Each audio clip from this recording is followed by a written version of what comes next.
Caoa Sherry apresenta All New Tigo 7 Pro.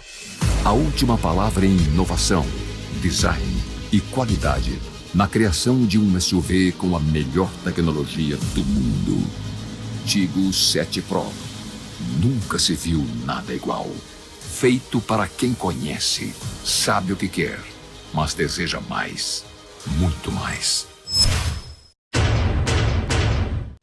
Começou! O Mega Feirão aqui em Patos começou! Começou, Patos! Mega Feirão combate de vendas de carros novos, seminovos e motos no Terreiro do Forró. São 10 lojas juntas, mais de 400 carros, motos Honda e Yamaha, tudo à sua escolha e um só propósito: realizar o seu sonho de ter um veículo novo. E tem mais, até 90 dias para começar a pagar a primeira parcela, tanque cheio e transferência grátis e aprovação de crédito na hora pelo Bradesco Financiamento. Tem, então vem pro Terreiro do Forró, porque nós estamos esperando por você aqui em Patos, de 8 a 10 de agosto, o maior Mega Feirão combate de vendas pra você. Apoio Bradesco Financiamentos. Destaque Embalagens, melhor lugar pra comprar. A sua embalagem, melhor lugar não há. Destaque Embalagens, empresa competente. Destaque Embalagens para atender a gente. Destaque Embalagens, líder do mercado de embalagens e temperos e agro em todo o Nordeste. Destaque Embalagem, essa eu confio. Olha só, não é qualquer curso, tem um método. É uma mega experiência. Olha quanta gente aprendeu aqui. Ouvindo, falando, lendo, escrevendo. E você ainda pode assistir a mesma aula aqui no CCAA online. Lembra? Quando você entrou aqui, você não falava nada. E agora eu falo mesmo. No CCAA, a convivência vira fluência e todos vivem juntos a experiência de se entender. CCAA, é assim que se fala.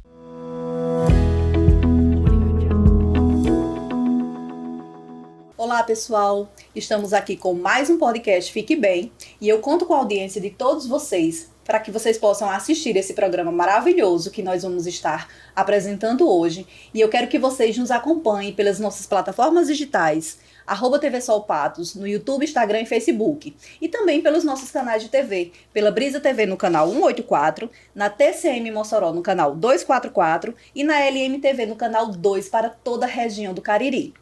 E para falar hoje, eu vou trazer Daniele Ramos, que é psicopedagoga clínica, é professora e tem várias atribuições. E nós vamos falar sobre a volta às aulas, como desenvolver uma rotina saudável no processo de aprendizagem. E para que vocês possam entender de como a criançada vai voltar hoje das férias para as aulas, ela vai explicar para a gente como se dá o processo de aprendizagem e como alinhar essa rotina de uma forma mais saudável na vida dessas crianças. Seja bem-vinda, Daniele. Obrigada, Deise. É um prazer estar aqui. Desde já agradeço o seu convite. Eu que agradeço a sua presença. E para que a gente possa te conhecer um pouco mais, fala para a gente quem é Daniele Ramos. Bom, primeiramente eu sou mãe, né? Antes de qualquer coisa, antes de qualquer qualificação, eu sou mãe e mãe de uma criança atípica, mãe de uma criança autista. Também sou apaixonada por estudar, então eu sou psicopedagoga, mas também sou professora nos cursos de pedagogia e educação física no ensino superior. Sou bailarina, sou formada em educação física, em pedagogia, em artes, em computação. Enfim, então, sou essa pessoa que gosta sempre de estar me atualizando, de estar estudando, de estar entendendo os processos. E depois da minha filha, eu enveredei ainda mais por esse caminho da psicopedagogia, da clínica, né? Até pela vivência dela na clínica. Então, comecei a me interessar ainda mais. Já era um campo de atuação que eu me interessava, mas eu comecei a me interessar ainda mais depois do nascimento dela e das questões que ela começou a apresentar no desenvolvimento. Que maravilha. Hoje sua pequena tem quantos anos? Hoje ela tem 5 anos de idade. E como é lidar em ser mãe de uma criança atípica e aí também estar lidando com os desafios de crianças também atípicas na clínica? É desafiador porque ela requer muita atenção e os pacientes também, né? Os pacientes, eles não é só aquele atendimento ali, no momento da clínica. Existe todo um trabalho por trás. mas também é muito recompensador, no sentido de que eu tenho uma filha em casa, então eu entendo muito bem qual é a expectativa da família. Porque muitas vezes é a minha expectativa enquanto mãe. Sim. Então, eu consigo alinhar bem, nesse sentido, fazer esse elo, de uma forma que eu consiga chegar à expectativa do pai, pelo menos fazer o que eu gostaria que fosse feito com a minha filha. Então, eu trago para os meus pacientes essa minha visão, não só enquanto terapeuta, mas também enquanto mãe. É o melhor laboratório que você pode ter, né? Exatamente. Ela é meu grande laboratório, minha grande experiência vem dela. Que maravilha. E como é que você pode explicar para as pessoas que estão nos vendo agora, Daniele, como é que se dá o processo de aprendizagem hoje? O processo de aprendizagem, ele é um processo extremamente complexo, né? Porque nós somos uma rede de conexões. E essas conexões, elas precisam estar alinhadas. Então, a aprendizagem ela vai depender de vários fatores, e não simplesmente do cognitivo, como muita gente pensa. Então, não tem nenhum transtorno, mas deveria estar aprendendo bem. Não necessariamente. Por quê? Porque a gente é formado pelo emocional, pela alimentação, pelas relações que a gente tem com os nossos familiares. Enfim, tudo vai direcionar para o meu desempenho acadêmico. Então, se alguma coisa não está bem, em toda minha estrutura enquanto ser humano, vai refletir diretamente na aprendizagem. Assim como também vai refletir no comportamento. Então, a gente mostra quando não está bem dessa forma, na aprendizagem e no comportamento, muitas vezes, né? E o que eu tenho visto na clínica são, além de problemas, vão além de problemas de transtornos, né, específicos de aprendizagem, sim, mas são também problemas emocionais, problemas em saber lidar com as emoções, em saber lidar com a ansiedade, em saber lidar com os desafios do dia a dia. Cada vez mais a gente tem visto crianças com muitos desafios emocionais, sim, e isso está impactando cada vez mais na aprendizagem.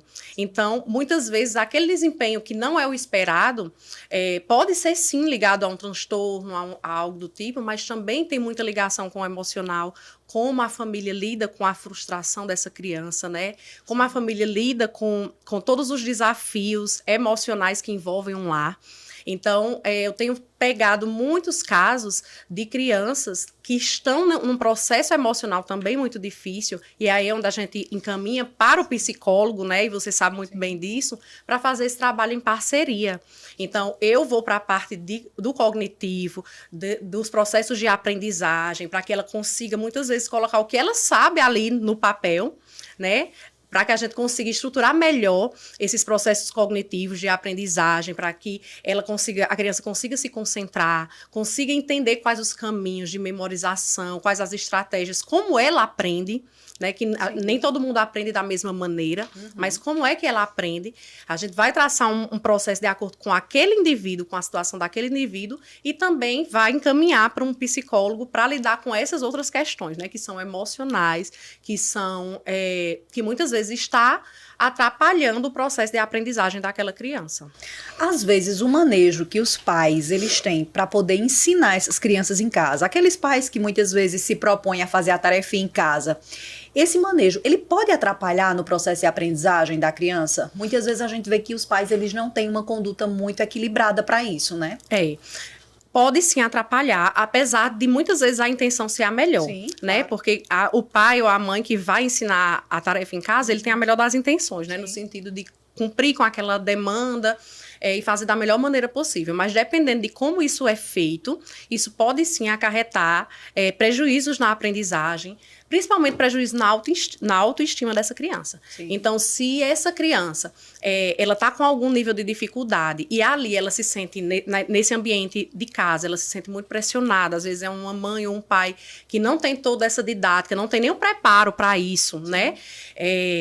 De ensinar com toda uma paciência, de ter esse manejo para ensinar, a criança vai se sentir ainda mais incapaz, ainda mais frustrada, ainda mais insegura e vai manifestar isso nos seus resultados acadêmicos.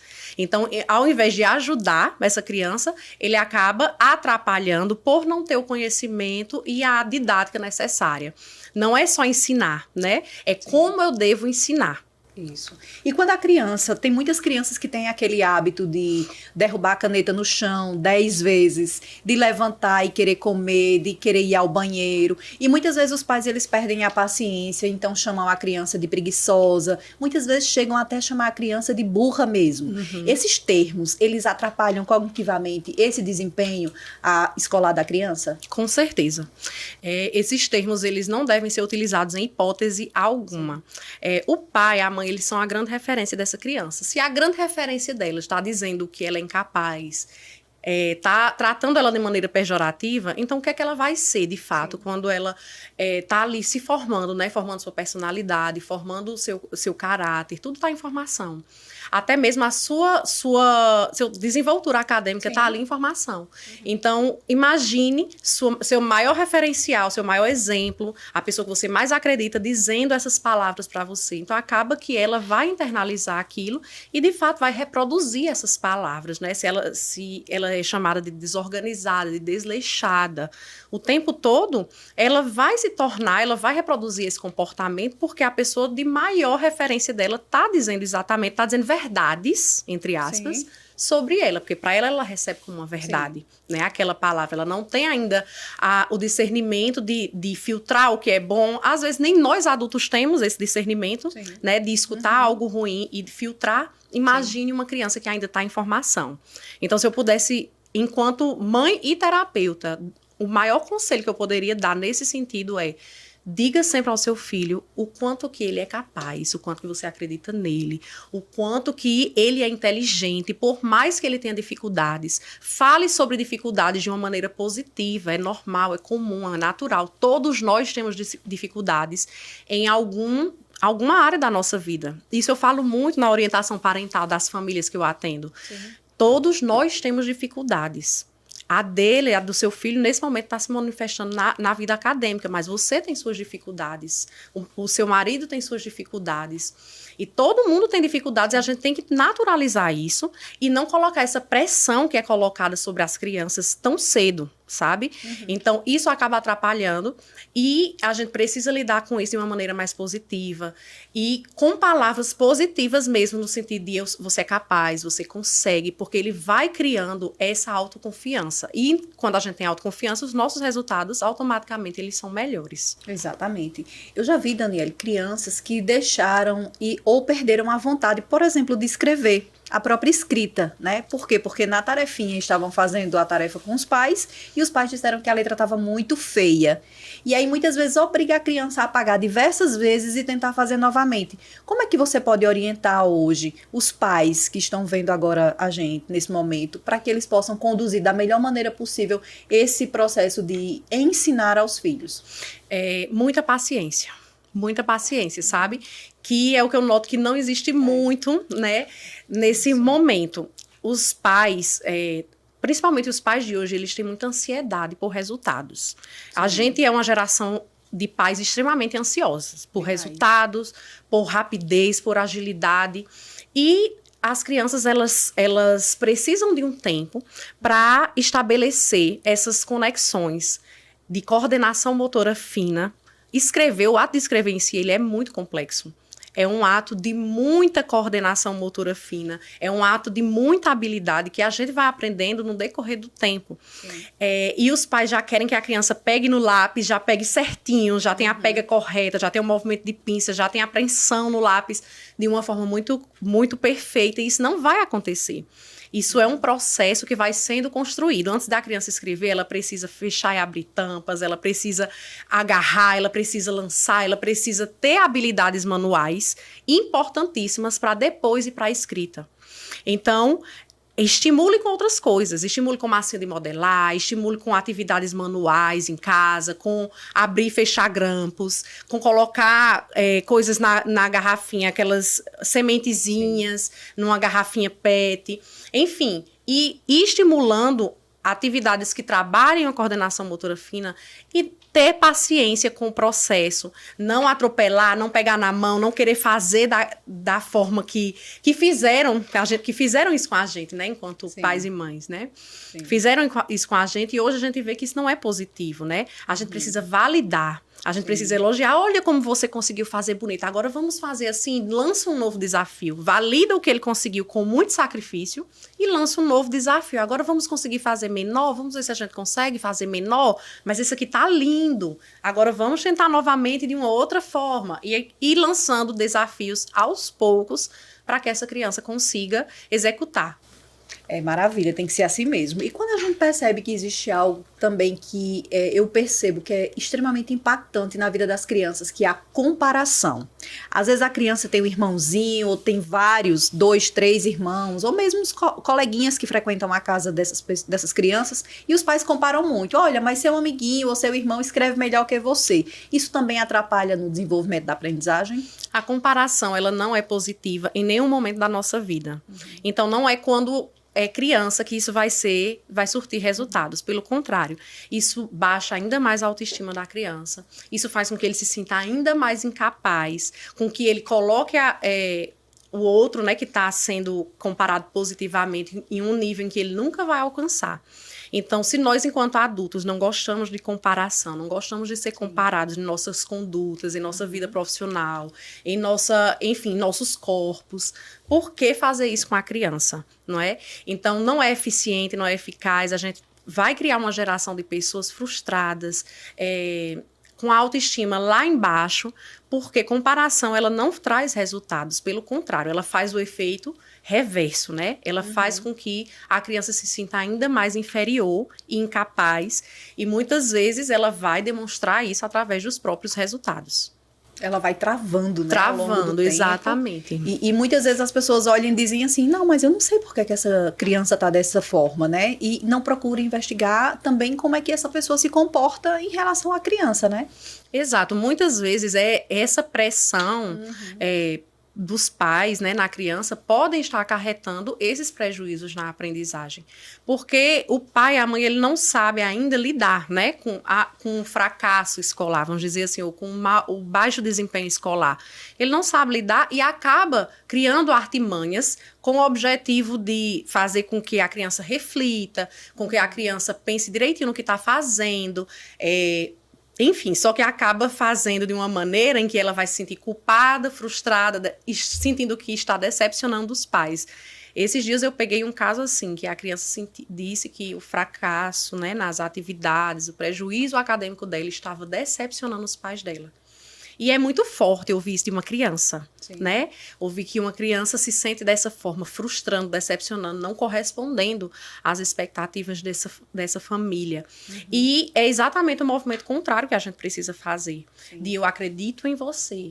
Ah, não tem problema, tirou essa nota aqui, mas a gente vai conseguir juntos. A gente vai ver o que pode fazer, o que é que pode ser melhorado. Não tem entende? É num sentido de acolhimento, vai dar muito mais resultado do que de comparação ou de demonstrar tanta frustração com esses resultados. Por isso que muitas crianças também tendem a esconder as provas. É muito comum, elas recebem as provinhas e escondem essas provas até a adolescência mesmo. Na adolescência isso piora mais ainda, né? Exatamente, eu passei muito por isso na adolescência, né? Isso aí eu fazia demais, eu escondia minhas notas, porque como eu sou TDAH, então, meu desempenho em muitas disciplinas não era o esperado. Então, o que é que eu fazia? Eu escondia minhas notas, dizia que não tinha recebido as provas. Por quê? Porque isso vinha de um processo longo de baixa autoestima e também de subestimação dos meus próprios professores, né? Eu me sentia muito subestimada. Na minha vida acadêmica, eu me senti muito subestimada por muitas vezes. E o que acontece? Você acaba acreditando naquilo, você realmente começa a acreditar que você não é capaz porque você não tirou uma nota boa, que você não vai ter sucesso, que você não vai ser um bom profissional porque você não tirou uma boa nota. E isso vem dessa cultura, né, de que a gente é avaliado por notas, que nossa inteligência é avaliada por notas. E isso é um processo fadado ao fracasso, né? Esse tipo de avaliação, ele não mede, de fato, a inteligência das pessoas. Não mede de fato a capacidade das pessoas, mas acaba rotulando, né? Claro. Então, essas pessoas, né, que têm esse desempenho que não é tão esperado, acabam se sentindo rotuladas. Na escola, ela sofre com isso, né? Tanto tanto por alguns professores, eu não vou dizer todos, por alguns professores, como também com a própria turma, que vira piada, né, na turma, e acaba trazendo esses prejuízos ainda mais, arrastando ainda mais para a sua vida. Daniela, explica pra gente o que é o TDAH e como foi que você descobriu que você também é TDAH. Com que idade você fez essa descoberta? Bom, o TDAH é um transtorno de déficit de atenção e hiperatividade. No meu caso, eu sou combinado, existem 3 tipos, né? Sim. O predominantemente desatento, o predominantemente impulsivo e o combinado. No meu caso, eu sou hiperativa e desatenta, né? Tenho as 2 características. Então, eu nunca, durante toda a minha vida escolar, né, principalmente quando eu entrei no ensino fundamental 1, né, eu comecei a ter notas baixas, né? Comecei a ter um desempenho escolar baixo. Eu não entendia, por exemplo, porque uma pintura minha, uma atividade de pintura, eu olhava para de todos e dizia, tá tão bonito dos outros, porque o meu não fica? Eu ficava eu mesma fazia essas comparações, eu percebia que existia algo que eu não conseguia fazer igual às outras pessoas. Mas, nessa época, né, nem se falava sobre TDAH, nem os próprios profissionais indicavam nada, não tinha essa conversa com os pais. Então, eu fui levando e fui criando minhas próprias estratégias, né, para passar de ano. Mas eu era uma criança e depois uma adolescente que não tinha desempenho bom acadêmico. Passei a vida inteira assim, até o ensino médio, né? Então, eu era boa em quê? Eu era boa em esportes, em dança. Tanto é que eu fui para essa área de educação física porque eu era boa nisso. E era a única época da minha vida que eu era valorizada na escola. Era a época de jogos e de gincana. Aí, pronto, aí chama Daniele. Mas em outra coisa eu não era valorizada. Então, eu gostava, né, de esportes e me desempenhava bem nisso. Mas nas outras coisas, principalmente se fosse em área de exatas, eu não me dava bem. E fui criando minhas próprias estratégias, né, para burlar tudo isso e conseguir passar de ano. Fiz faculdade sem saber, a minha primeira faculdade eu não sabia que tinha TDAH. Eu vim descobrir na idade adulta, depois de formada, que eu tinha TDAH. Sua primeira faculdade foi em quê? Minha primeira faculdade foi em computação. Sim. E foi justamente uma área de exatas. Então, foi bem difícil, bem sofrido. Eu prometi que nunca mais ia estudar. E depois disso, me formei mais 3 vezes. É bom você falar sobre isso, porque muitas vezes as pessoas têm esse estigma de que quem tem TDAH não vai ser ninguém na vida, ou então não vai conseguir concluir uma graduação, não vai ter um bom emprego, não vai ganhar bem, nada disso. E você está aqui como prova de que tudo isso, de fato, é mito, né? Exato, eu faço questão de falar sobre isso, de sempre deixar claro que eu tenho esse transtorno, porque eu vivi uma vida de descrença, de ser desacreditada por muitas pessoas. Então, é uma forma de eu, com a minha vida, mostrar, não, é possível sim. E olha que eu não tive, né, todo o acompanhamento que muitas crianças hoje têm. Então, imagine onde essas crianças podem chegar, né, com acompanhamento adequado. Né? O céu é o limite. Então, eu gosto de falar justamente para desmistificar. Não é porque tem TDAH que não é um bom profissional, que não é responsável. Não. A gente tem alguns déficits, isso é fato. A gente precisa trabalhar algumas coisas, mas a gente é uma mente muito criativa, é uma mente muito dinâmica, é uma mente que enxerga 1001 possibilidades. Então, se você souber usar algumas coisas do TDAH ao seu favor, pelo contrário, você vai se sobressair muitas coisas, né? Então, tem que ter esse conhecimento para que você consiga, de fato, usar algumas coisas ao seu favor. Por exemplo, o hiperfoco, muitas vezes eu uso ao meu favor, né? O fato de hiperfocar em alguma coisa, eu realmente faço isso usando ao meu favor para o que eu quero direcionar. E isso tem dado muito certo em muitas situações. Não é sempre, claro, mas em muitas situações, sim, dá muito certo. E quando você descobriu mesmo, assim, que você teve um diagnóstico através de um profissional, você começou a fazer terapia, como foi esse processo? Bom, não faz tanto tempo que eu descobri, né, o TDAH, e eu comecei a fazer, eu descobri depois da minha filha, depois do diagnóstico da minha filha, e eu fui fazer terapia.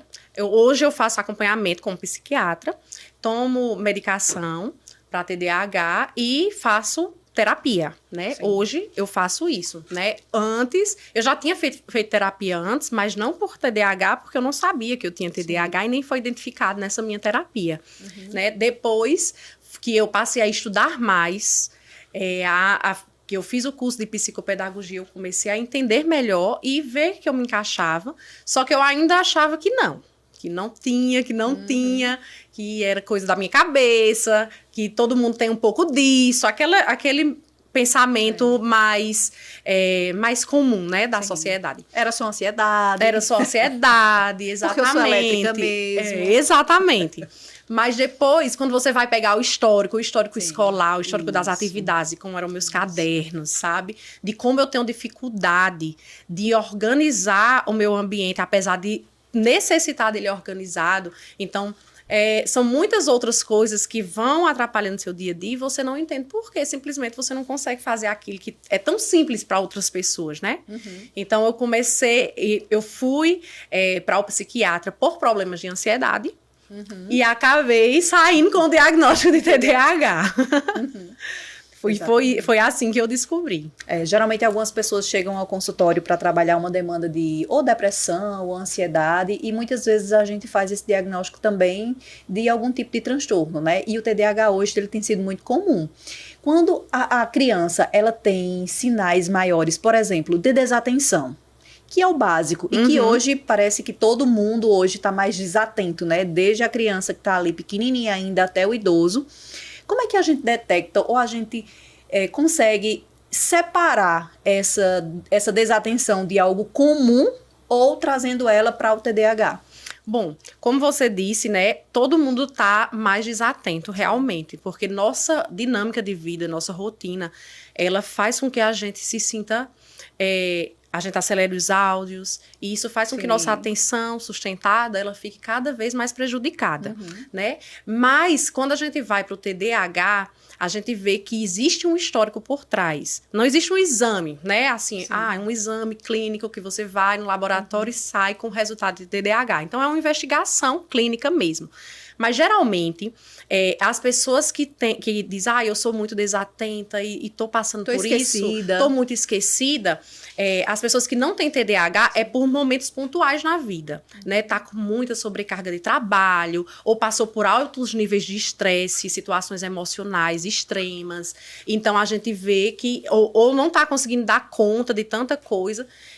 Foi um momento pontual, ela não era assim, e, de repente, por algumas situações, ela está se encontrando nessa situação, está numa fase difícil, precisa até de medicação para tratar. Tudo bem. Quando a gente vai ver no TDAH, isso é um histórico que vem da infância, não é de hoje, não é de um momento, não é de um estresse. É uma coisa que vem da infância, do desempenho escolar, muitas vezes de genética, né, carga genética de outros familiares que têm isso. Então, é preciso fazer toda uma anamnese, uma investigação, responder a testes, sabe? E a gente vai fazendo testes na clínica para ver se é de acordo com o esperado, se aquela criança está de acordo com a desatenção esperada porque todo mundo tem esses momentos, né, de desatenção, ou se de fato se classifica como um transtorno, né? Então, existem vários testes que a gente faz durante a terapia, né, durante o processo clínico para investigar se de fato está dentro do transtorno ou não. E também o histórico familiar, escolar, vai nos dar muito respaldo para entender se aquilo está de fato dentro do transtorno ou não, né? Se está dentro dos critérios para o diagnóstico do TDAH. Até porque você não adquire TDAH, você nasce com ele, Exatamente. Né? Então, por isso que tem que analisar lá atrás, muitas vezes, como era o histórico antigamente, né? Como eu consegui, eu nunca tive reprovação, né? Mas eu tenho consciência de que foram estratégias, não foi uma coisa natural. Foram estratégias que eu consegui fazer para conseguir passar de ano. Fechar aquele ciclo, aquele ciclo, exatamente. E todas as vezes eu ia para a final.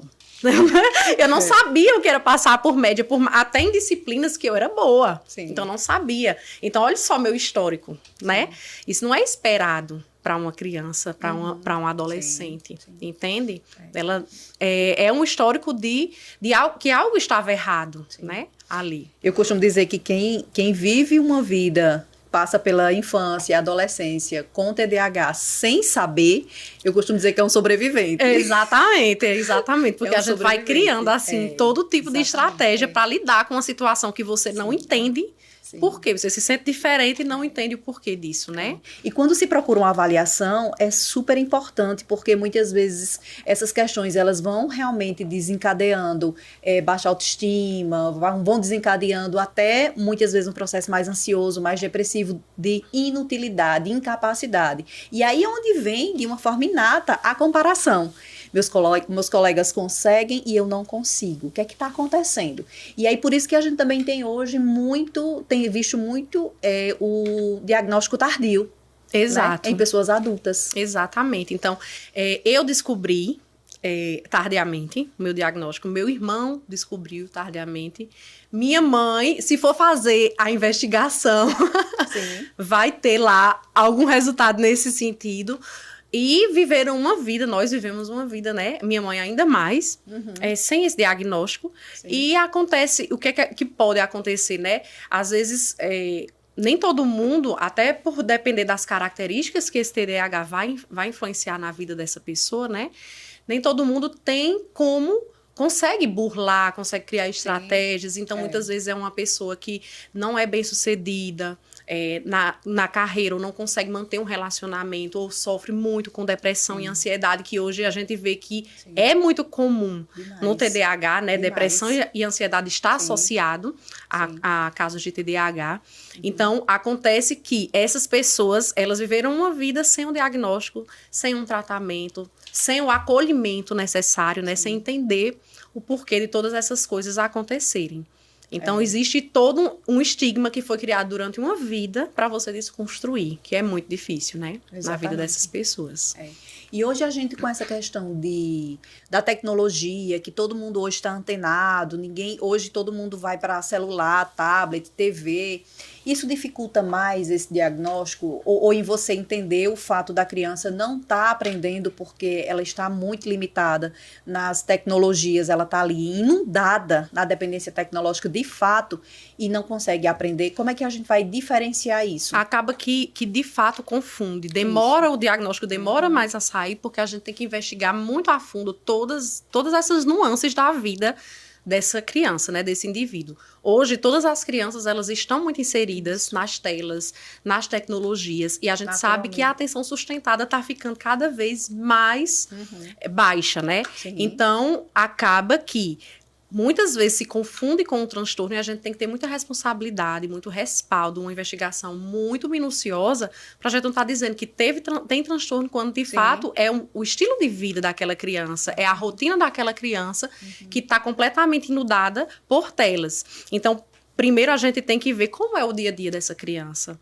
Será que se a gente tirar a tela, vamos ver como é que fica essa criança? Vamos diminuir esse tempo de tela para depois a gente ir para outros, para uma avaliação de transtorno propriamente dito, né? A gente precisa ter esse cuidado de entender como é a rotina dessa criança e como tá esse uso de telas, que é extremamente maléfico à aprendizagem, mas mesmo assim a gente vê que os pais têm muita dificuldade de fazer esse controle, né, de telas, e acaba que a criança vai cada vez mais se inundando por essas tecnologias e a atenção vai ficando cada vez mais prejudicada.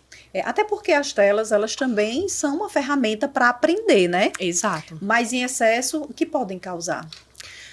Ansiedade, excesso de informações, poluição visual, sonora, estresse. Atraso na fala. Falta de estímulos adequados, né, para o desenvolvimento infantil. Ela tá ali parada, ela não tá sendo estimulada, né? Ela tá ali inerte assistindo, ela não tá vendo nem o que tá acontecendo no ambiente. E é muito comum a criança tá tão envolvida no que tá assistindo que você chama 2, 3, 4 vezes e a criança não tá nem ouvindo. Pessoas tocam na campainha, buzina, e a criança não tá, ela tá ligada ali. Então, isso, quando vai para uma escola, toda essa situação ligada à escola, a escola não tem todo esse tipo de tecnologia na aprendizagem, né? Sim. Então, ela tem muito mais dificuldade de focar em algo que não estimule tanto ela, sabe? Que não tenha toda essa apelação visual e sonora que existe, né, nesses desenhos, até porque eles é rentável, né? Sim. É uma indústria rentável, né? O desenho animado, ele, inclusive, tem até alguns desenhos, eu estava vendo esses dias, tem alguns desenhos de baixo estímulo visual para não viciar a criança hoje em dia, né? Tem alguns desenhos nesse sentido, começando a produzir, mas os desenhos, eles são feitos de fato para prender, para atrair, para fazer com que a criança passe horas ali assistindo e consumindo aquele conteúdo. Então, o déficit de atenção dessa criança, ele vai aparecer, né? Quanto mais tela, quanto mais horas na tela, mais essa criança vai ter dificuldade de concentração, de atenção, de aprendizagem e todas as outras dificuldades, né, que a gente pode colocar aí por não estar sendo bem estimulado, por não estar tendo vivências práticas, né? Vivências mais saudáveis. E eu acredito que tudo isso contribui muito para que esse mês de férias que as crianças tiveram agora, né? E as crianças que eu tive contato, eu sempre pergunto, né? Tento entender como é que a criança está pensando sobre a volta às aulas. Digo, eita, as aulas começam essa semana, olha que maravilha, você vai rever os amigos. O que é que você está achando da volta às aulas? E eu juro a você, nenhuma criança disse assim, eu estou com vontade de voltar para a escola. Não quero voltar para a escola, quero ficar em casa, né? E muitas vezes esse desejo de não ir à escola pode estar atrelado a esse fato de você estar em casa, e essa falta de limites muitas vezes traz essa falta de interesse de estar na escola. Pode sim, porque em casa ele tá ali livre, à vontade, sim, né? Fazendo o que quer, comendo o que quer, muitas vezes, né? Tá ali naquele ambiente sem atividades estruturadas. E na escola, sim, ele sabe que vai requerer dele mais atenção, uma disciplina, sim, né? Algo que exige mais dessa criança. Mas o que eu vejo, assim, acontecer muito, Deise, é que a gente tá perdendo, assim, o feeling de até onde eu estou colocando o meu filho em atividades extras, que isso é bacana, e até onde eu estou sobrecarregando essa criança de atividades, sim, né? Nós enquanto adultos, nós somos uma geração que trabalha demais, sim, que tem um dia a dia muito corrido, e a gente está transferindo isso para as crianças. Um dia desse eu estava ouvindo um relato de uma mãe dizendo que a filha estava reclamando de cansaço. Minha filha está cansada, ela está reclamando de cansaço. E criança, para reclamar de cansaço, né? Criança tem muita energia. Então, para reclamar de cansaço, e ela dizia, eu não sei se é preguiça ou se é cansaço. É cansaço. Sim. A criança está cansada. Entende? Então, assim, quando chega o momento de férias, ela tá ali, ela é tanta cobrança, é tanta atividade extra, né? Que eu sou super a favor de colocar em esporte, de fazer terapia, se for preciso, se a criança estiver apresentando, de fazer inglês, eu sou super a favor. Mas até onde essa criança tá tendo tempo para ser criança? Para brincar de uma maneira livre? Sim.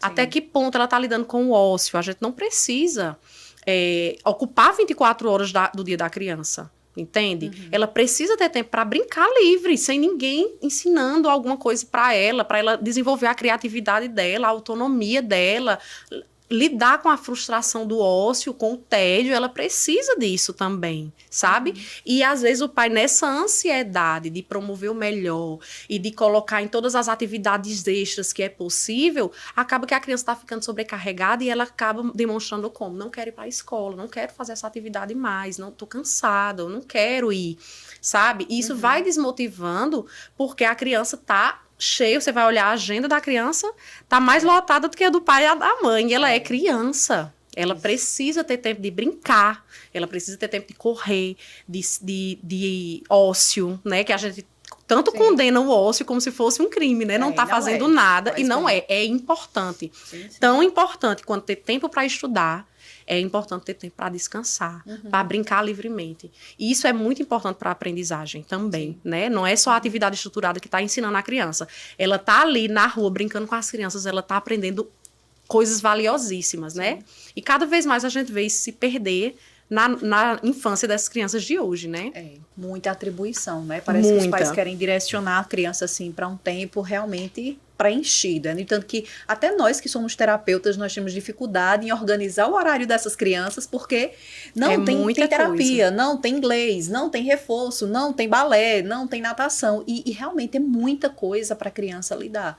E muitas vezes ela não vai ter tempo de brincar com a casinha de boneca que tem em casa. Que é o básico, né? Você ter tempo de ir ali brincar sozinha, ou com a irmã, com o irmão. Sim. Ter esse tempo é extremamente importante. E ali ele está fazendo trocas significativas. E lidar com o tédio faz parte. Sim. A gente não vai ter atividade 24 horas para preencher nosso dia.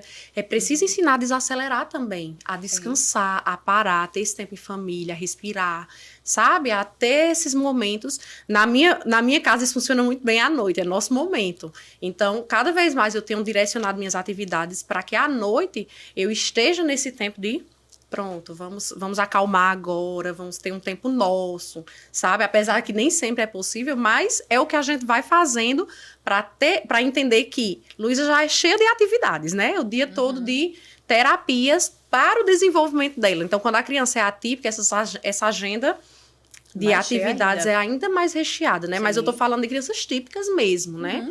Crianças típicas com agendas lotadas e sem tempo para brincar e ser criança.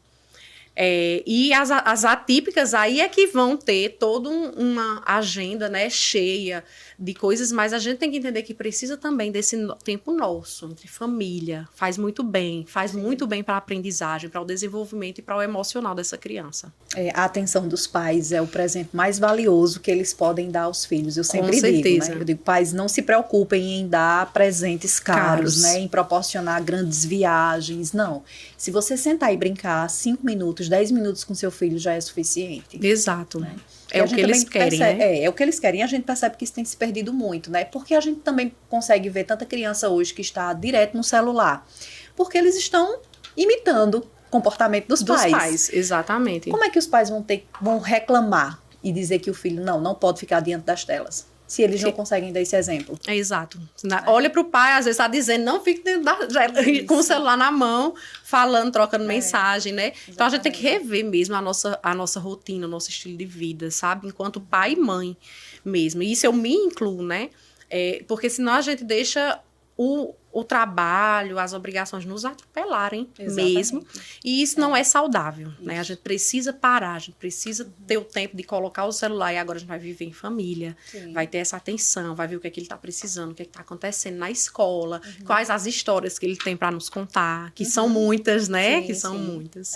E a gente percebe que quando tudo começa a se perder um pouco, é através de, por exemplo, a falta da leitura, em casa mesmo. Né? As crianças elas não têm mais o hábito de ler, porque estão também muito conectadas. E os pais eles poderiam trazer, né, esse hábito da leitura, sentar, comprar livrinhos, contar historinhas. Você percebe essa dificuldade na sua prática clínica, na leitura das crianças? Porque eu já tive criança que eu apresentei um livro e a criança passou o livro de forma bem digital mesmo, como se estivesse passando uma tela de um celular. Isso, cada vez mais está ficando comum, de pegar o livro e simplesmente folhear o livro, não conseguir parar para ler aquele livro, né? Olhar as ilustrações e tá tudo bem, né? Dependendo, se a criança está em nível, né, de leitura, isso é muito importante.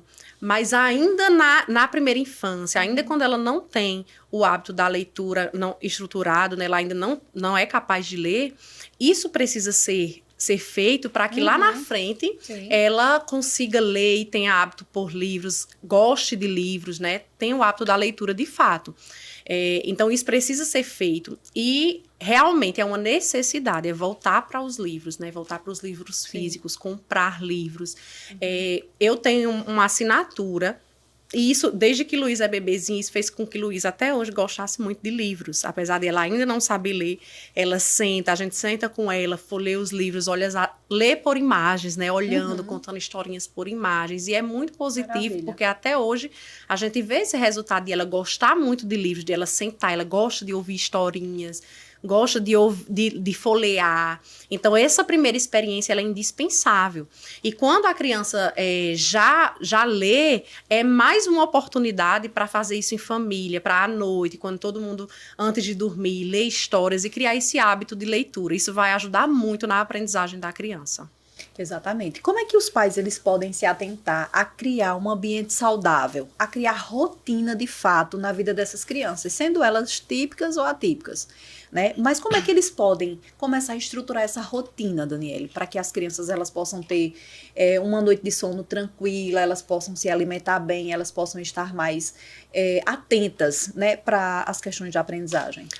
Eu diria que é importante que a criança participe dessa construção de rotina, certo? Quando ela participa, ela se sente dentro e ela se sente com algumas obrigações, digamos assim, cria um senso de responsabilidade de cumprir, sabe? Sim. Então, assim, o apoio visual é muito importante para a criança entender o que é que esperam dela naquele dia, sim, o que é que vai acontecer. Então, se puder criar um quadrinho, hoje é segunda de manhã, você vai para a escola, depois você vem, arruma a cama, enfim, criar pequenas obrigações para aquela criança, para que ela se sinta responsável, e a gente pode criar a premiação, né? Se vai ganhando estrelinha, cumprir uma tarefa, ganha uma estrelinha, e lá no fim de semana vai ganhar isso, por exemplo, vamos fazer um passeio que você escolha, vamos fazer algo, sabe? E isso, de uma forma visual, é muito eficaz, porque a criança, a gente faz muito isso com crianças atípicas, mas as crianças típicas, elas também precisam de previsibilidade. Isso diminui muito o estresse, diminui muito a ansiedade e faz com que a criança visualmente compreenda o que é que ela tem para fazer. Então, se você tem lá a foto, a figurinha de ela arrumando a cama, ela vai porque ela quer ganhar uma estrelinha naquele dia e vai arrumar a cama do jeitinho dela e você tem que validar aquilo do jeito que ela conseguiu. Então, ela vai criando, ela vai participando de uma maneira mais efetiva dessa rotina, vai compreendendo qual é a rotina dela, entendendo também que isso vai precisar ser flexível, porque nem todos os dias são iguais, mas até isso é importante, a mudança, para ela lidar com a mudança de uma maneira mais positiva. Hoje a gente disse que ia ser assim, mas aconteceu uma coisa e vai ser dessa forma, entende? Ela precisa ser trabalhada nesse sentido para ter mais flexibilidade cognitiva, que vai ajudar ela em inúmeras habilidades, inclusive na aprendizagem. Sim, sim. E aí a criança participando desse processo, ela também se sente responsável, né? Exato. Por essa construção. E aí é importante que os pais cheguem e construam junto com elas, porque muitas vezes é só imposto. Exato. Né? O grande erro tá aí em só impor. Vai ser assim. Não, vamos fazer assim, o que é que você acha? O que é que você gostaria de fazer nesse dia? Isso aqui você tá no tempo livre. O que é que a gente poderia fazer aqui? Ouvir sugestões das crianças, entende? E a premiação pode ser algo pequeno, sabe? Algo simples que pra gente não é nada, e para a criança vai ser tudo. Vamos criar um dia. Uma prima minha fez algo que eu achei muito legal. Ela fez o dia do café da manhã na padaria. Então, se não me engano, todo sábado de manhã é o dia do café da manhã na padaria. E eles vão e esperam pelo dia do sábado de manhã, que é o dia do café da manhã. Isso é uma premiação. Isso é algo em família, entende? Então, eles ficam esperando, ansiosos, pelo sábado de manhã, que é o dia do café da manhã na padaria. Aí tem um dia no mês que é o dia de dormir toda a família junto. Entende? Isso. Então, são coisinhas, assim... São reforços positivos, Reforços né? positivos que a gente usa tanto com crianças atípicas e que super funciona com crianças típicas também. Exatamente. Até porque a gente sempre fala, quem estuda aba, né? Sempre fala que aba não é só para crianças atípicas. Exatamente. Também serve muito para crianças que não têm essa neurodivergência, né? Exatamente. Até para nós adultos. A gente trabalha por recompensas, né? Principalmente. Exatamente. Principalmente. É muito importante a gente entender isso, porque essa organização da rotina traz também a responsabilidade de fazer. Mas se os pais não têm esse ímpeto de chegar lá e começar a colocar a criança para fazer, eles não vão aprender nunca. Como, por exemplo, a gente percebe e vê muito hoje na nossa rotina que os pais fazem muitas coisas pelos filhos. É um lanche, é um sanduíche, é arrumar a cama, é lavar as calcinhas, é recolher os brinquedos, e isso não poderia ser feito. Exato. Eu atendo alguns adolescentes que fica como tarefa de casa. Sim. Colocar eles para cuidar de suas próprias coisas, porque eles já estão adolescentes. Sim. E ainda não têm, e isso porque recebe tudo, na mão, entende? Então não sabe arrumar a gaveta, não sabe guardar suas próprias coisas, entende? Então eles estão entrando numa idade que é preciso ter essa responsabilidade, né? E ainda não tem, então já está tardiamente, né? Isso aí já era para ter começado. Então, a criança, ela é capaz de cumprir algumas obrigações, claro que do jeito dela, e você vai validar o jeito que ela conseguiu fazer, mas ela precisa criar essa autonomia, esse senso de responsabilidade lá no comecinho, porque lá na frente isso vai ser mais rápido, mais fácil para ela, vai ser menos sofrido, muitas vezes cumprir com algumas demandas do dia a dia simples. Exatamente. Daniele, falando da questão da aprendizagem ainda, como é que vocês na clínica, ao avaliar uma criança, vocês começam a entender se essa criança ela necessita de um material adaptado na escola, sejam atividades ou sejam provas? Como é que vocês avaliam isso e como é esse processo de chegar até a escola e orientar essa adaptação? Bom, quando a gente já chega com uma criança que já tem um diagnóstico fechado, né? A gente vai entender quais as habilidades que ela tem, se está de acordo com o nível escolar que ela está frequentando, né? Por exemplo, a criança está frequentando o primeiro ano, mas quando a gente vai avaliar na clínica as habilidades acadêmicas dela, ela ainda tem atraso. Então, nesse momento, a gente precisa entrar com adaptação. Por quê? Porque se ela não está de acordo, cognitivamente falando, de acordo com o primeiro ano. Então, a gente entra com adaptação escolar. E isso vai variar de caso para caso. Tem criança que precisa de adaptação, tem criança que não vai precisar, acompanha tranquilamente. E quando a gente está em investigação, uma das primeiras coisas que a gente precisa fazer é observar se, de fato, ela está conseguindo acompanhar o conteúdo escolar ou se aquilo ali vai precisar ser adaptado, de fato, para que ela consiga acompanhar. E aí a gente faz testes, faz avaliações para acompanhar, para entender em que nível essa criança está de aprendizagem, e depois a gente vai para a escola fazer as orientações necessárias para que essas adaptações, elas de fato aconteçam, né? Elas sejam de acordo com o nível que a criança está, de fato.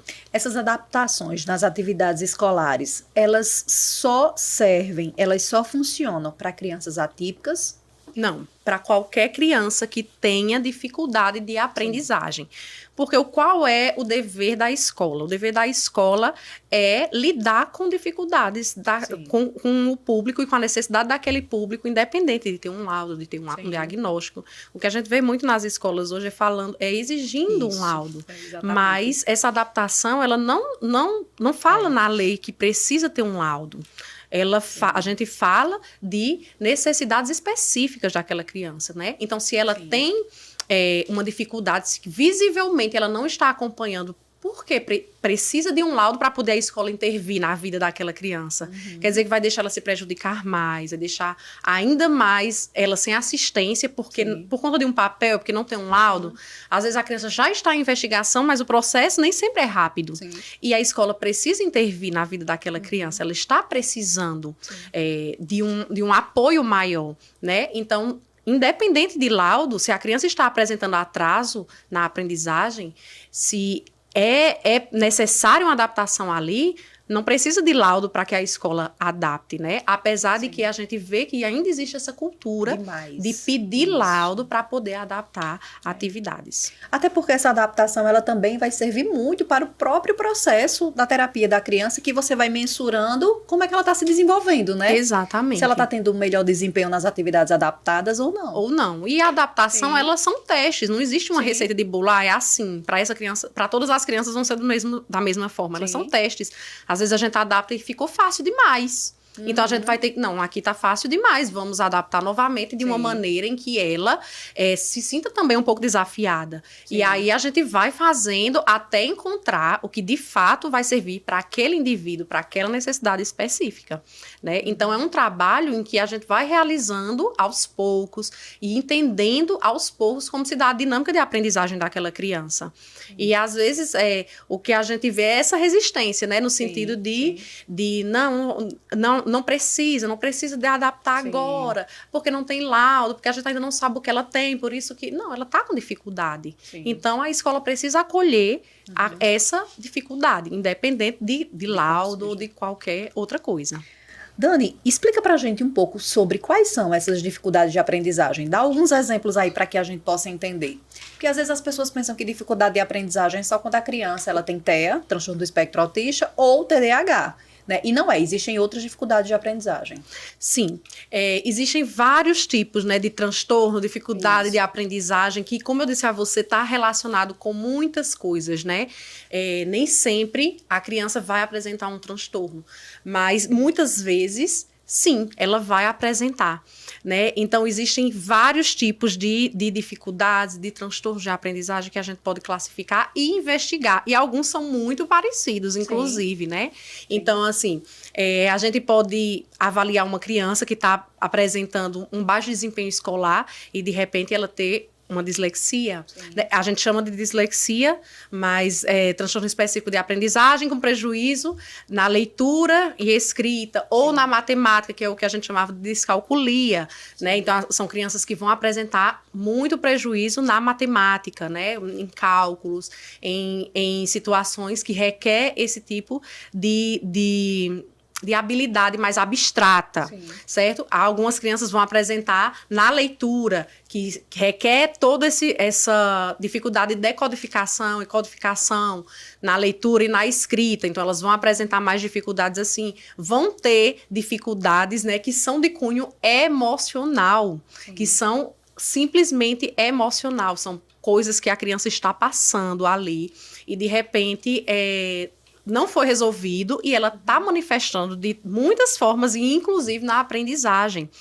Inclusive, eu pego muito casos assim, né, que a criança ela está se sentindo tão pressionada que ela estuda, sabe, mas na hora de colocar no papel ela não consegue, ela simplesmente não consegue por causa de um fator emocional, daquela tensão da prova, aquela ansiedade, e ela não consegue se sair bem. E que também pode ser a questão relacionada à separação dos pais, ou quando os pais brigam muito, a questão do próprio abuso sexual. Exatamente. Né? Então tudo que essa parte emocional, ela está muito ligada à aprendizagem, né?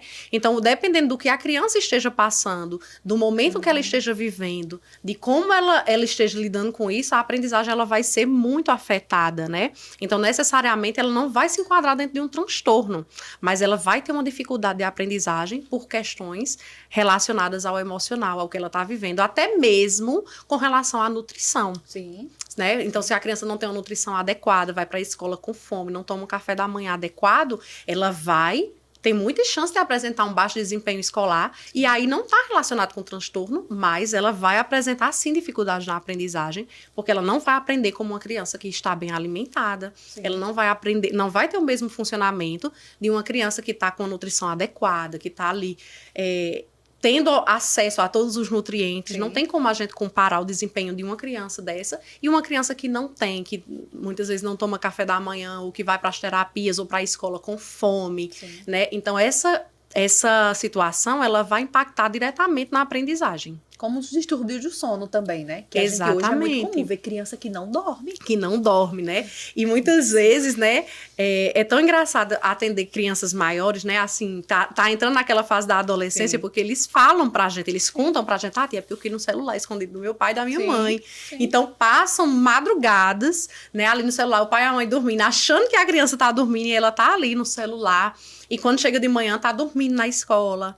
Ou tá com muita desatenção. E aí, existe toda uma investigação para a gente chegar no que de fato está acontecendo com aquela criança, né? Sim. A partir de quantos anos os pais eles podem se atentar a todos esses sinais que a gente já vem falando e que eles podem levar para uma avaliação como psicopedagogo? A partir de quantos anos? Olha, nos primeiros anos escolares, né? Na verdade, é assim, quando a gente nota qualquer atraso, né, seja ele motor, cognitivo, qualquer atraso, ele deve ser levado de fala, ele deve ser levado para uma avaliação, né, o quanto antes, essa história de que cada criança tem seu tempo, isso não existe mais, né, a gente tem que observar se a criança está em atraso. Por quê? Porque quanto antes você intervir, melhor. Você não vai perder nada, Se ela não tiver nenhum tipo de dificuldade, transtorno, mas se tiver, você vai ter ganhado muito. Sim, claro. Né? Então, é muito importante, qualquer tipo de atraso, é muito importante intervir o quanto antes você puder. Então, tá tendo alguma dificuldade, tá tendo algum atraso no desenvolvimento, o quanto antes, melhor. O quanto antes tiver essa intervenção, melhor. Então, não existe uma idade mínima, mas, digamos assim, quando é que começa a aparecer, de fato, as demandas, né, na clínica com relação a isso? É a partir dos 2 anos, que é, de fato, quando a criança vai para a creche, que aí as professoras começam a observar o social dela, ou algum atraso em relação a algumas coisas. A partir dos 2 anos, a gente vê que essa demanda, ela começa a surgir, né? Sim. Justamente porque vai para a creche e começa essa socialização que vai exigir mais da criança. Então, ela vai precisar de mais e muitas vezes ela não tem esse repertório. Em casa, o repertório dela, ela consegue, mas na escola vai exigir um repertório maior social. E aí é onde começa a apresentar esses atrasos e os pais começam a vir, né, para essa intervenção. Mas o quanto antes puder perceber e puder, melhor. E como é que os pais podem validar a fala dos professores, né? Porque muitas vezes eu também escuto muito os professores dizerem assim: ah, Deise, eu percebi uma dificuldade de aprendizagem naquela criança, mas quando eu fui falar para o pai ou para a mãe, eles não gostaram, porque já entenderam que eu tinha dito que a criança tinha algum tipo de problema. É importante o professor também ter esse olhar atento para poder encaminhar para uma avaliação psicopedagógica? Sim, com certeza. É muito importante. O olhar do professor, ele vai ser um divisor de águas, né? Porque muitas vezes o pai e a mãe, eles não têm o conhecimento necessário para observar que alguma coisa está errada no desenvolvimento da criança. E o professor já tem, né? Então, ele vai observar, ele vai ter esse olhar mais atento para o que a criança está apresentando, e isso vai acontecer, de fato, né? Infelizmente, alguns pais, eles reagem de uma maneira não muito positiva nesse sentido, mas é o papel do professor realmente falar, realmente encaminhar, colocar em um relatório, se for possível, né? Para mostrar que aquilo está acontecendo. E o pai precisa ter também essa sensibilidade de entender que o filho está em um momento de desenvolvimento, que é importante estar atento, observar, investigar se de fato o que a professora falou tem coerência, porque se tiver, ele vai ganhar muito com essa informação. Sim, claro. Né? Então é preciso ter essa mente aberta no sentido de que ninguém está imune, ninguém está protegido de tudo, sim, né? Sim. Que isso pode acontecer com qualquer criança. Isso, exatamente. E como é que a gente pode estimular a cognição dessas crianças no tempo de hoje, Daniele? Que a gente tem visto que tem sido mais difícil trazer coisas palpáveis, situações mais reais, mais práticas, para que elas possam estar realmente desenvolvendo esse sentido de aprender a aprender. Atividades lúdicas. Não tem muito segredo, não tem muito mistério, sabe? Para desenvolver uma criança. É pegar a criança, é sentar no chão, é brincar de massinha, é brincar de faz de conta. A brincadeira do faz de conta é muito, muito importante para a criança, sabe? É resgatar brincadeiras antigas. Ah, vamos brincar de peão, vamos brincar na terra, vamos brincar, vamos andar de bicicleta, vamos aprender um hobby novo, além de andar de bicicleta, além de tudo, você ainda está criando uma nova habilidade, tá fazendo uma atividade física, vamos soltar pipa, vamos aprender, vamos resgatar coisas que a gente brincava. Antes eu brincava de elástico, eu brincava até com pedras, né? Jogando pedra pra cima. Então, tudo vira brincadeira na vida de uma criança, né? Tudo é motivo de brincadeira. Vamos aprender uma receita nova, vamos dar acesso a essa criança a ter texturas, a novas texturas, pegar em massinha, pegar em grama, pegar em terra, pegar em farinha, pegar em grãos, sabe? Ter esse contato com a natureza, levar sempre que possível para um sítio, para um ambiente que tenha de fato uma natureza, para ela se sujar, né? Que parece que as crianças nem se sujar podem mais. Brincar de bola, enfim. Ler revista em quadrinhos, criar esse hábito de leitura com a criança, né? De ler uma revista em quadrinhos, sim, de brincar de fazer uma entrevista com os familiares, para que ela conheça a sua própria história, conheça a história de outros familiares. Tudo isso são estratégias que você vai fazer com que a criança seja estimulada, com que ela tenha uma vivência mais saudável, porque às vezes os pais querem tirar a tela mas não oferecem uma outra oportunidade, né? Então, não é só tirar, não é, você não vai mais usar a tela. O que é que ele vai fazer, então, nesse momento de tela? Dê oportunidades, faça alguma coisa com ele, ou então crie uma rotina de brincadeiras, de oportunidades para essa criança, para ele ir aprendendo e fazendo receitas. Fazer receita é sensacional, né? Faz um maior sucesso e ainda cria uma nova habilidade. Ali ela está aprendendo 1 milhão de novas coisas, né? Numa receita, a seguir um passo a passo, leitura está sendo estimulado, né? Uma nova habilidade, texturas novas, enfim. Então, não tem tanto segredo, é muito mais, um pouco mais de tempo e a atenção já são suficientes, né, para que essa criança se sinta mais estimulada. E tudo isso que você falou agora, sobre todos esses estímulos, também é importante para que no desenvolver da criança, os pais possam perceber algo estranho, né, algo que a criança não conseguiu desenvolver. Eu queria que você contasse para a gente, Daniele, como é que você descobriu o TEA na sua filha, com quantos anos foi e quais foram os sinais que mais acenderam em você para procurar uma avaliação? Bom, quando eu comecei a estudar psicopedagogia, né, eu comecei a fazer a faculdade de psicopedagogia, Luísa estava na minha barriga, eu estava gestante, né? Então, eu comecei a aprender e aí virou meu hiperfoco, né? Virou meu hiperfoco, essas questões todas da neurodiversidade. E eu nem imaginava que eu ia ter que lidar com isso, né? Sim. Porque a gente acha que acontece com todo mundo, mas bateu na minha porta esse desafio. Sim. E aí, como mãe, eu comecei a observar desde muito cedo, como eu já tinha o conhecimento, eu comecei a observar desde muito cedo, todas as características do desenvolvimento dela, se ela estava desenvolvendo bem, se ela estava com algum atraso. Então, desde o momento da amamentação, eu comecei a observar se ela olhava para mim, se ela fixava o olhar, se ela gostava de toque, se ela não gostava, se ela ficava... Entende? Então, ela começou a se desenvolver normalmente, tudo dentro dos parâmetros esperados. Ela sentou, ela engatinhou, se alimentava sem restrições. Ela olhava, fixava o olhar, acompanhava nossos movimentos. Então, ela se desenvolveu super bem até 1 ano e meio. Né? Foi dentro do esperado, falou as primeiras palavrinhas. De repente, ela foi perdendo essas palavrinhas que ela já havia conquistado. Ela foi ficando mais calada. E aí a gente começou, mas peraí, a gente está no auge da pandemia. Pode ser que tenha sido essa falta de contato com as outras pessoas, né? E a gente começou a investigar nesse sentido. Não, pode ser que seja a pandemia, né? O efeito da pandemia, de a gente estar isolado. E foi mais difícil nesse momento porque os consultórios estavam fechados, era aquele auge mesmo, em que todo mundo estava isolado. Então, foi mais difícil para a gente começar uma terapia com ela nesse momento. Sim. Mas a gente levou no neuro, ele disse que ainda não dava para dizer. Aí eu levei na pediatra, ela disse que achava que não, mas que ia me encaminhar para o neuro, né? Primeiro eu levei para a pediatra, aí eu fui para o neuro e ele disse, ainda não dá para dizer, mas é importante a investigação. E aí foi que a gente começou a saga da investigação e das terapias, botei ela na fono, porque o primeiro sinal foi de fato a fala, né, que ela começou a perder, que foi o sinal que realmente nos alertou.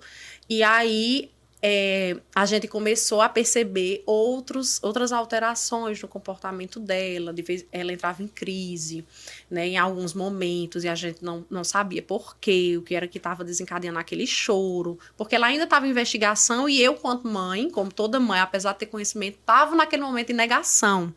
Né, de a pandemia, de que vai ficar tudo bem, mas ela dorme, mas ela faz isso, ela faz aquilo, e eu começava a colocar, né, tudo isso, que é um momento natural de negação. Mas aí, quando de fato saiu o diagnóstico, nós já sabíamos, tanto eu quanto meu marido, a gente inclusive foi no neuro para buscar esse diagnóstico, para de fato respaldar todo o tratamento dela, né? Mas a gente já sabia de fato o que ela era. A gente começou essa investigação no comecinho com 1 ano e meio, com 2 anos, mais ou menos, saiu o laudo dela, que de fato ela era autista, e eu sofri muito mais no processo do que de fato quando saiu o laudo, sabe? Nesse processo de investigação Eu chorava muito, foi muito difícil, mas quando saiu o laudo eu já estava assim, querendo, então, vamos buscar esse laudo, vamos buscar esse laudo, porque a gente precisa correr atrás de tudo para ela, diante do laudo, né? O laudo abre mais portas, né, nesse sentido. Então, a gente foi buscar o laudo, literalmente isso, e depois começou esse processo de terapias ainda mais intensivas, né, com ela. Tá vendo como é importante a avaliação desde cedo, né? E às vezes os pais ficam se amarrando. Não, é pequenininha demais. Ah, tá dentro do tempo dela. Mas eu também era assim, eu quase não falava, né? Então vem as comparações e muitas vezes vem trazendo esses empecilhos para que o tratamento ele seja realmente... comece, de fato, a trazer benefícios no desenvolvimento da criança. Eu escutei muito no meu processo de angústia, de choro. Eu escutei muito, você tá procurando coisa nessa criança. Tá vendo que essa menina não tem nada? Como é que você tá... Pelo amor de Deus, pare de procurar coisa, você é louca, você tá vendo coisa onde não tem. Fulaninho, mas o pai era assim também, demorou, fez isso. Enfim, e você começa a escutar essas vozes e você meio que quer acreditar nessas vozes, né? Você diz, não, realmente, pode ser que eu esteja estudando por isso. Eu lembro muito que eu pensava nisso, eu tô estudando tanto...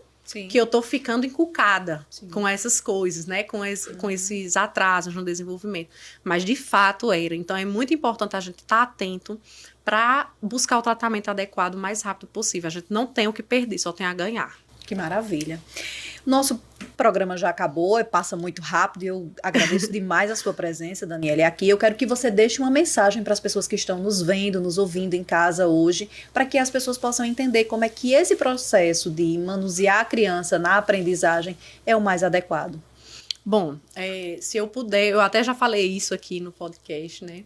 Se eu puder deixar uma mensagem para quem é mãe, terapeuta, professor, enfim, quem lida com crianças, com essas crianças que estão no desenvolvimento, acredite no seu filho, acredite no potencial, acredite no seu aluno, acredite na criança que você está sendo terapeuta. Se você não acredita, esse tratamento não vai ser eficaz, essa sua intervenção não vai ser eficaz, né? Então, o que eu poderia dizer é, acredite, não subestime as pessoas, não rotule, não coloque o diagnóstico como uma sentença. Ela é muito mais do que o diagnóstico, ela é muito mais do que a dificuldade que ela está apresentando. E eu digo isso porque eu me senti muito rotulada durante muito tempo. Então, por isso que eu entendo a necessidade de que a gente precisa acreditar mais nas pessoas, validar mais o que elas sabem, entender que cada pessoa tem seu tipo de inteligência, tem suas habilidades e que cada habilidade é única. Então, valide, diga coisas positivas, faça com que a pessoa acredite em si, com que o seu filho, o seu aluno, o seu paciente acredite em si. Trabalhe a autoestima dele. Quando a autoestima dele estiver bem, ele vai fluir no que for para ele fazer na vida dele. Mas é importante a gente dar essa validação, a gente não rotular, não diminuir as nossas crianças pela dificuldade que ela tem. Que maravilha, Dani. A gente quer agradecer muito a sua presença, né? Foi de uma contribuição enorme para que a gente entenda como é que essas crianças, elas precisam voltar às aulas mais com entusiasmo, com empolgação, que também elas possam encontrar novas formas de aprender, né? Então, eu espero que vocês possam passar esse programa para outras pessoas, acessem os outros podcasts que a gente tem, porque um também agrega muito na vida de cada um de vocês. Então, acessem as nossas plataformas digitais, @TV Sol Patos, no YouTube, Instagram e Facebook. E eu espero contar com a audiência de vocês sempre. Espero que vocês fiquem bem.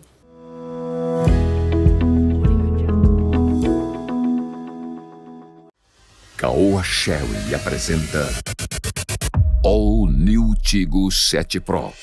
A última palavra em inovação, design e qualidade na criação de um SUV com a melhor tecnologia do mundo. Tigo 7 Pro. Nunca se viu nada igual.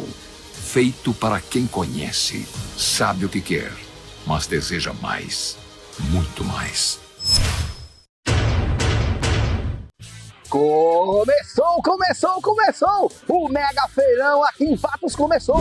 Começou, Patos! Mega Feirão combate de vendas de carros novos, seminovos e motos no Terreiro do Forró. São 10 lojas juntas, mais de 400 carros, motos Honda e Yamaha, tudo à sua escolha e um só propósito: realizar o seu sonho de ter um veículo novo. E tem mais, até 90 dias para começar a pagar a primeira parcela, tanque cheio e transferência grátis e aprovação de crédito na hora pelo Bradesco Financiamentos. Então vem pro Terreiro do Forró, porque nós estamos esperando por você aqui em Patos de 8 8 a 10 de agosto, o maior mega feirão combate de vendas para você. Apoio Bradesco Financiamentos. Destaque Embalagens, melhor lugar pra comprar. A sua embalagem, melhor lugar não há. Destaque Embalagens, empresa competente. Destaque Embalagens para atender a gente. Destaque Embalagens, líder do mercado de embalagens e temperos e água em todo o Nordeste. Destaque Embalagem, esse eu confio. Olha só, não é qualquer curso, tem um método. É uma mega experiência. Ó, quanta gente aprendeu aqui. Ouvindo, Falando, lendo. escrevendo. E você ainda pode assistir a mesma aula aqui no CCAA online. Lembra? Quando você entrou aqui, você não falava nada. E agora eu falo mesmo. No CCAA, a convivência vira fluência e todos vivem juntos a experiência de se entender. CCAA, é assim que se fala.